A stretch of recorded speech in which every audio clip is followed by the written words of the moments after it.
నువ్వా? అంటే అమెరికా వాడిని లూప్ లైన్ లో పెట్టేసి మెయిన్ లైన్ లోకి వచ్చేసావు అనమాట.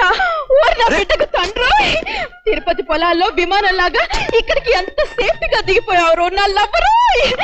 నువ్వు చాలా క్లవర్. లవర్ ఏంటి క్లవర్ ఏంటి? క్లవర్ కాక మరి సెటప్ ఏంటమ్మా? సీమిస్, నేను ఎవరినో అనుకుంటున్నట్టున్నారు. I'm from America. ఓలమ్మో ఓలమ్మో, ఎంత బాగా యాక్ట్ చేసేస్తున్నావు, ఎంత బాగా యాక్ట్ చేసేస్తున్నావు.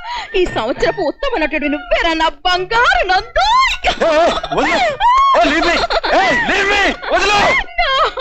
ఏమిటమ్మా, ఏమైంది? నా డాడీ నాకు ఈ కుర్రాడు తెగ నచ్చేసాడు రా ఫాదర్. నేను అతను తెగ లవ్ చేసేసుకుంటున్నాను రా అంకుల్. నువ్వు అల్లుడిని చేసుకుంటే ఈ అల్లుడిని చేసుకోవే మాత్రం. మన మంగ వరుస చూస్తుంటే కాస్తంత పెళ్ళిడికి వచ్చినట్టు కనిపించట్లేదు. పెళ్ళా? ఓ మై దేవుడు, నాకు కూడా ఇంత సిగ్గే